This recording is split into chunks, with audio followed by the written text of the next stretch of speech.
जय सिया राम। आज जैसा मैंने देखा ममता कुलकर्णी ने बयान दिया, यह मैं पहले ही संदेह कुंभ में उठाया था, आप लोगों ने सुना और देखा। मैंने कहा था कि 25 वर्ष के बाद भारत लौटी है और तुरंत जो है सो इनको किन्नर अखाड़ा में महामंडलेश्वर बना दिया गया। फिर 4 दिन के बाद ये हट गए, हमसे इतना पैसा लिया गया और हमको जो है सो बना दिया गया। फिर हट गए, फिर बन गए, तमाम ड्रामा चला। तभी मैंने शख्स और जाहिर किया था यह कहीं न कहीं लगता है कि विदेशी ताकतों के द्वारा इनको यहाँ भेजा गया है और सनातन संस्कृति को नुकसान पहुंचाने के लिए भेजा गया। आज वो सब बात सामने निकल करके आई कि आज मैंने देखा कि उन्होंने कैसे अपने आचार्य महामंडलेश्वर त्रिपाठी जी के साथ कहा कि दाऊद कोई आतंकवादी नहीं है, दाऊद ने यहाँ कोई क्राइम नहीं किया, दाऊद कोई भगोड़ा नहीं है। जबकि आप जानते हैं कि दाऊद भारत का सबसे बड़ा दुश्मन है।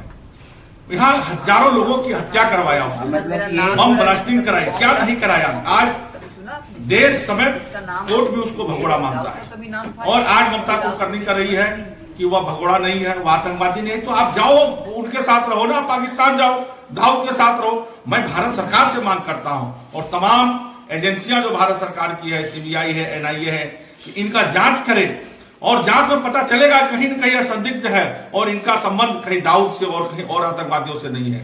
यह भी जांच हो कि कैसे यह भारत आई 25 साल के बाद और फिर कैसे यह जो है सो महामंडलेश्वर बन गया और क्या इनके षड्यंत्र हैं। यह सब जो घूम घूम कर अलग अलग जो है बयान दे रहे हैं।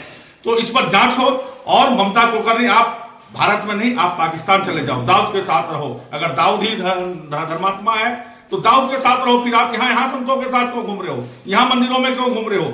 यहाँ के संतों को बदनाम करने के लिए आपने यह वस्त्र धारण किया है। इसकी जांच संज्ञान ले और भारत सरकार इस पर जांच कराए। मैं मांग करता हूं उनको जांच करा करके इनको जेल भेजे। नहीं, दाऊद का कहाँ लेना देना है? दाऊद से मेरा दूर से कोई लेना देना नहीं है। किसी एक का नाम जरूर था, लेकिन आप देखोगे उसने कोई बॉम्ब ब्लास्ट या कुछ एंटी नेशनल चीज नहीं की थी देश के अंदर। मैं उसके साथ तो नहीं हूँ, लेकिन वो he is not some terrorist. So you should be, आपको उसका डिफरेंस भी समझ में आना चाहिए। आप जब दाऊद का नाम लेते हो, जिसके साथ मेरा नाम जुड़ा है, उसने कभी बॉम्ब ब्लास्ट नहीं किया बॉम्बे के अंदर, कभी सुना आपने? जिसका नाम आप ले रहे हो, दाऊद का कभी नाम था ही नहीं मेरा, कभी दाऊद को मैं जीवन में नहीं मिली हूँ।